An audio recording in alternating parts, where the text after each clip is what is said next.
You've been following the news, you would know that on August 23rd, 2022, President Joe Biden announced that he would be using executive action to implement a broad student loan forgiveness initiative that will wipe out $10,000 in federal student loan debt. Now, with this news, this has caused great controversy across all different lifestyles. Wiping out student loan debt can be very beneficial to a lot of Americans on this planet. Can free up a lot of chaos and stress. I don't know if you hear when I made my video about exposing the American government by keeping mentally ill soldiers in the military, but approximately on August 25th, 2022, Republican Jim Banks tweeted, "Student loan forgiveness undermines one of our military greatest recruitment tools at a time of dangerously low enlistments." For years, us Americans have speculated that the American government was preying on low-income, middle-class working families so they can get people to enlist, sign this contract of 4 years of way of their life so they can serve, so they can get something that is called the GI Bill. If you do not know what the GI Bill is, the GI Bill is benefits help to pay for college, graduate school, or training programs. Since 1944, the GI Bill has helped qualifying veterans and their family members get money to cover all or some of the costs for school or training. Now, I don't know if you heard that, but that last part of the sentence, it said covering all or some of the costs for school or training. Before, they must have just put that line in there because for a long time, the whole reason soldiers, kids, that was made to believe if you serve 4 years or more, you can get this GI Bill. You can go off to college. You can get every single class paid off or your books paid off. You can get education for free.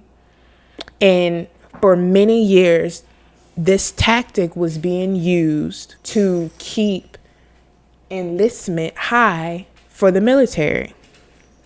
And within the past couple of years, the American government has been fucking over soldiers, promising these soldiers that, hey, you would get this GI Bill if you join the military, whatever branch you join. If you stay a couple more years, you can even get enough education that you can let your kids go to college for free.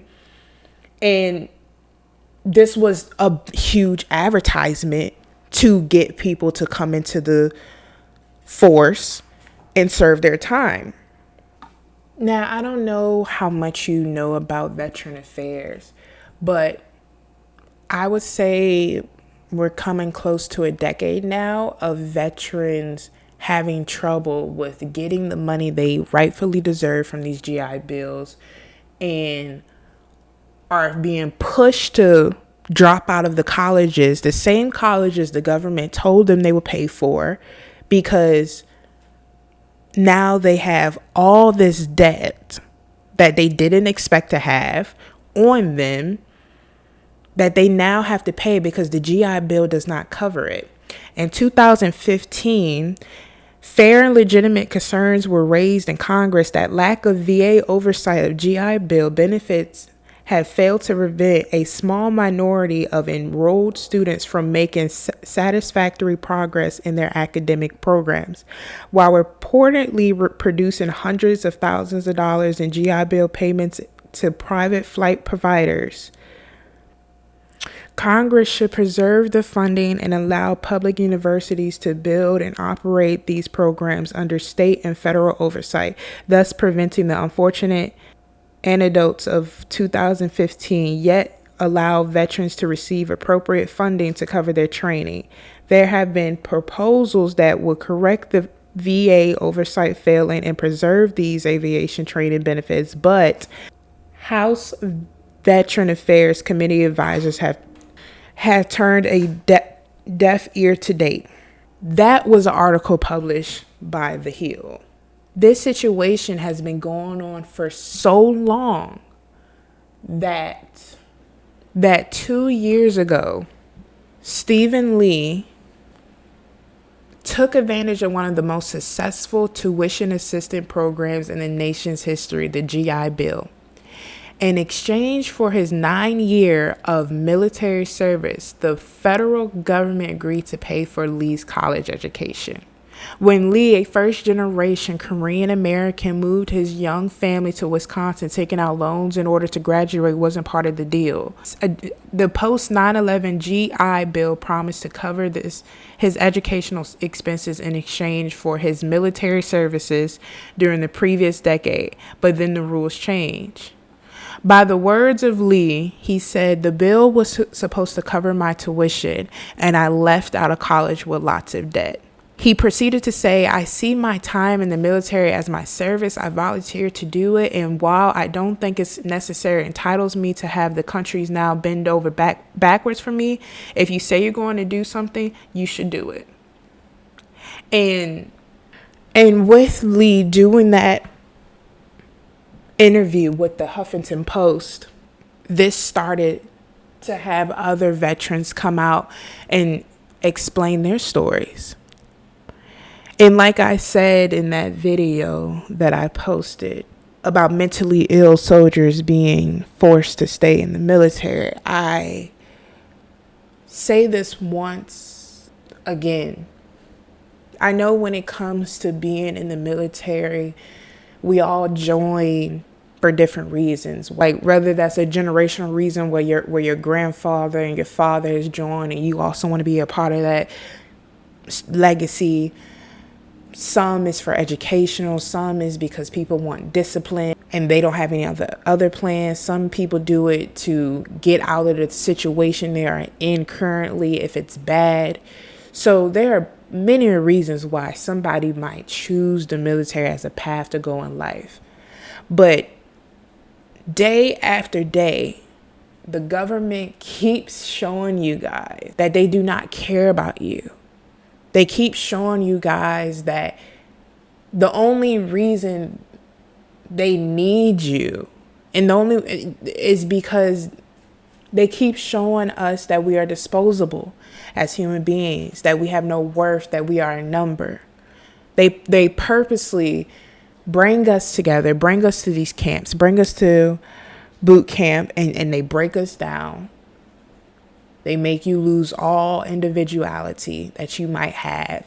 And you start to think as if you are part of a group. You no longer think for yourself. You think for your brothers. You think for your sisters that stand beside you. They strategically bring kids that are 18 years old, where their minds are still influential, into these structured boot camps and tell them, hey, if you are struggling at home, if you are poor, if you are middle working class, if you cannot pay for college but you want education, come join the military. They are showing you they know what they are doing. And so this Republican, Jim Banks, confessing, might I add, Jim Banks is a U.S. Navy veteran himself. This is also a man that has served for our country, and he has confessed that the only way we keep people enlisting is that we hold student loan debt over their heads. If we scare people into thinking that there is no other option of getting free education unless you join the military, people would not join. So when President Joe Biden announced student loan debt would be wiped away at the cost of $10,000, and the statistics started coming out showing how many Americans would be saved by this disappearance of student loan debt, the military started to panic because they know The moment somebody can look at their credit score, they can look at their loans and see zero, they have no leverage. And for years, this has have been a conspiracy theory that a lot of people have been thinking, but no one has ever put a stamp on it until 2 days ago. And it makes me mad because we are taking young boys and girls and are telling them that they can travel the world, that they can have free education and they can buy their first car and they can have money and they can do this. But really, your soldiers are leaving your guardianship with PTSD. Your soldiers to this fucking day are begging you as the VA to help them when it comes to mental illness, to get better resources, to do better things. And I don't know what it is. I understand that when it comes to the military, you guys create this brotherhood so strong that in no way, shape, or form, no matter how bad things might get for you, you would never get to a point where you will trash the American flag. There have been plenty of times where I have spoken up for veterans and I was saying shit that they actually felt, that they wanted to say. And they have told me they could never say the words that I've said. And I'm a civilian. I don't know why there's this bond, this loyalty, even after the government has showed you that we will fuck you over. It's almost as if our soldiers are institutionalized minds. Like they're afraid to step up and to talk about Uncle Sam. Uncle Sam has told you, I will not, when it comes down to it, I will not fight for you the way you have fought for me. Uncle Sam has told you, has showed you that I benefit from this more than you will ever benefit from this. Imagine a life where you literally sign away 4 years, 9 years of your life and expecting that the people you fight for, the people you love, the people you have so much loyalty for keeps fucking you over.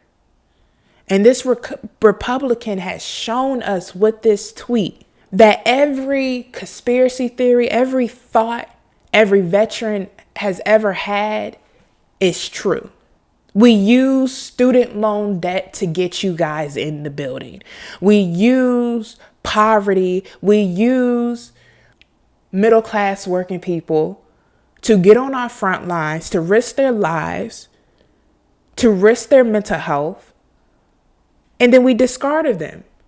What I loved about this post is that in this tweet, people were saying that you were asking the government to keep student loan debt so kids that have anxiety over their future can be forced into these hellhole environments to benefit you. It bothers me because there are millions of veterans out there that suffer from mental health issues, that are suicidal, that are alcoholics, drug addicts that have killed themselves, literally taken their lives because of this country, because of the wars they've been into, the things they experienced, the training they endured. And yes, of course, the closed-minded person would say, well, they chose that. They chose to enlist themselves.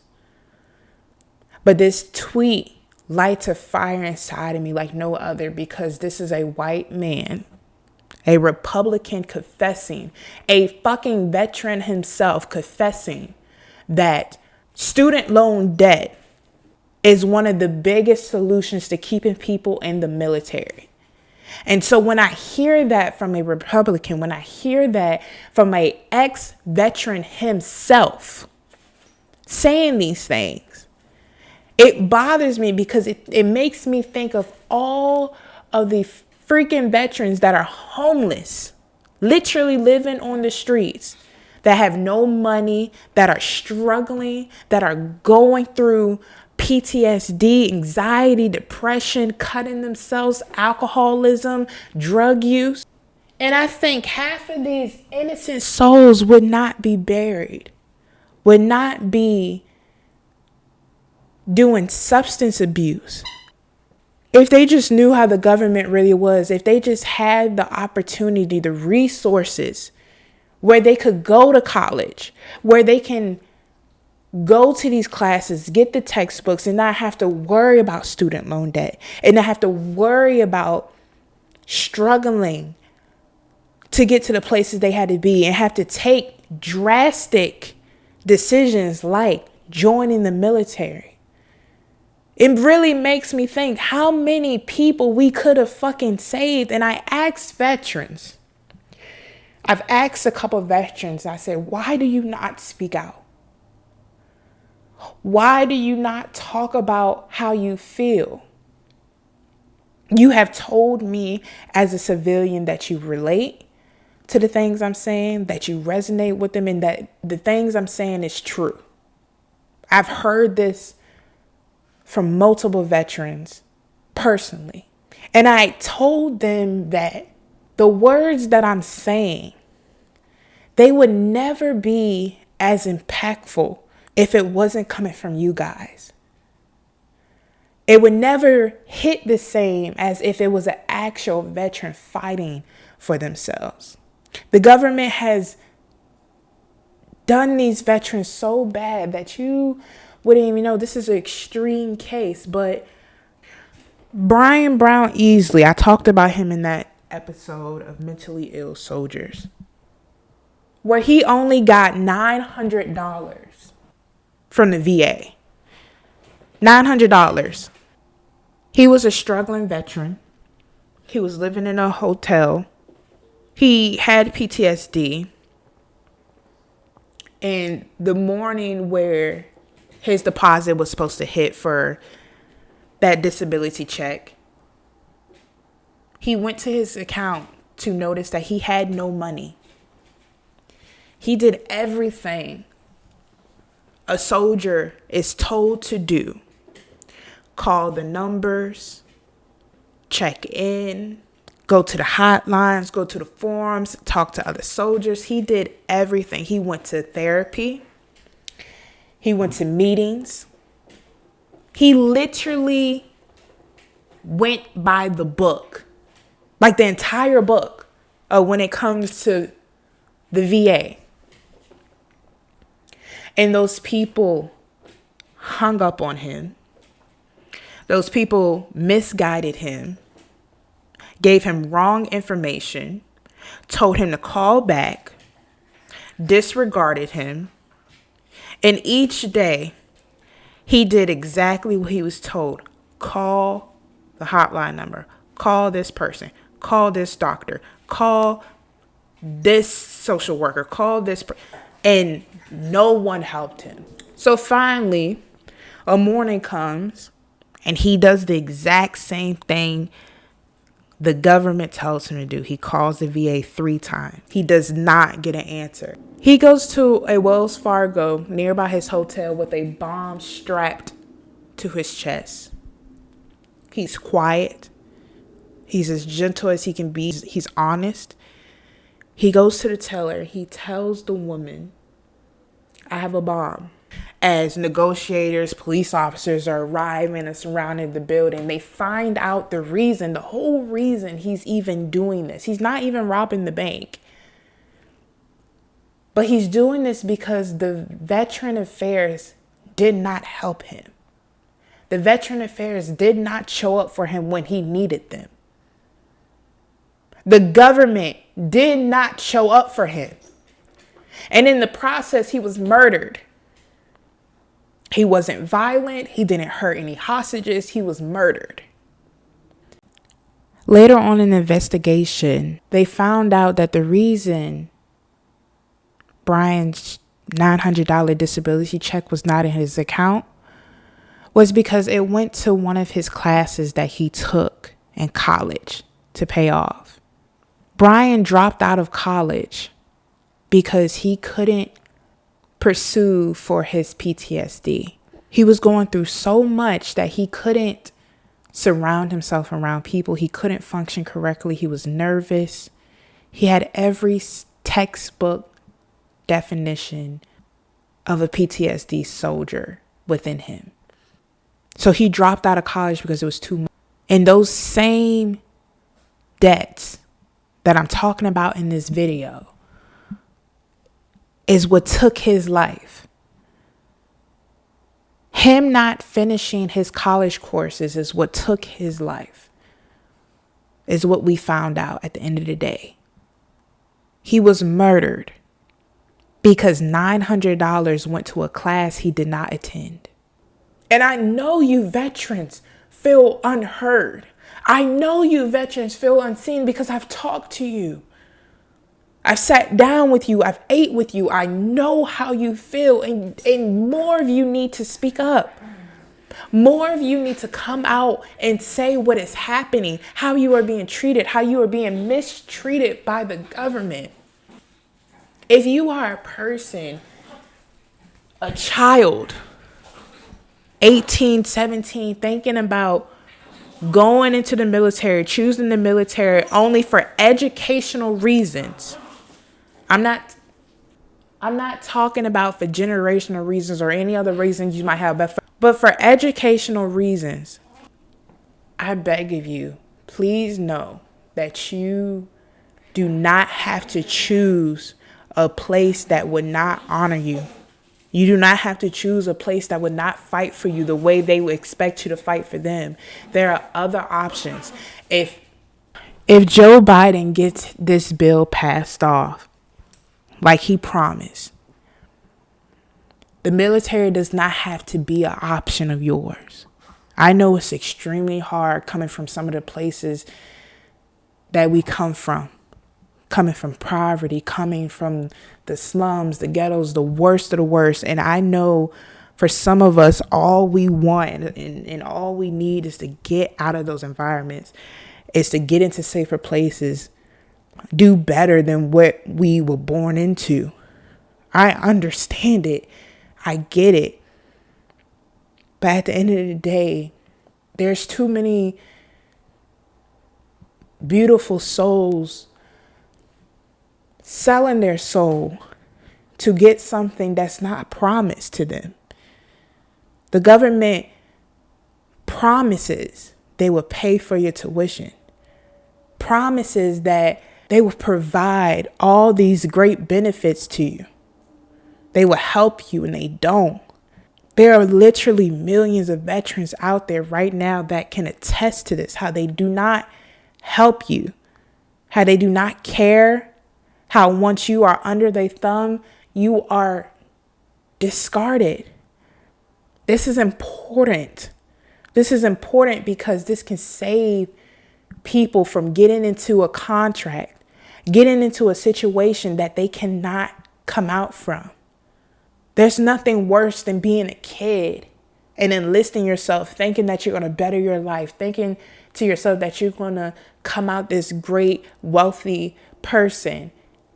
And that doesn't happen. It's nothing sadder when you go into these branches thinking you're going to come out better, and you come out a drug addict, and you come out suicidal and with mental illnesses that you probably didn't even have before you even went in. So I ask you, if you are a veteran and you're listening to this, please tell your story. Please speak up, and please talk to those people that they are trying to recruit. Talk to the people that they are trying to entrap when it comes to this, because like I said, this white man just confirmed to us that this is the government's plan. They've been using this for years now to keep people under their thumb. And if they are willing to confess this, imagine the other things they are using to exploit people into coming into the military. This is some scary shit. And no one in the state of America or on this fucking planet should have to worry about getting education, should have to worry about how they're going to achieve their goals in life. And the government plays off of it like it's some fucking game, and it's not. So we have to do better as Americans. We have to do better as a fucking society. Because these kids deserve to go to school. And these kids deserve not to have that fear of, am I going to be able to afford this? Am I going to be able to do this? So I really hope President Joe Biden gets this act passed where student loan debt is passed. Because it would change millions of lives. Millions. Stop keeping your eyes closed to the things that the government is doing to us as civilians, as people.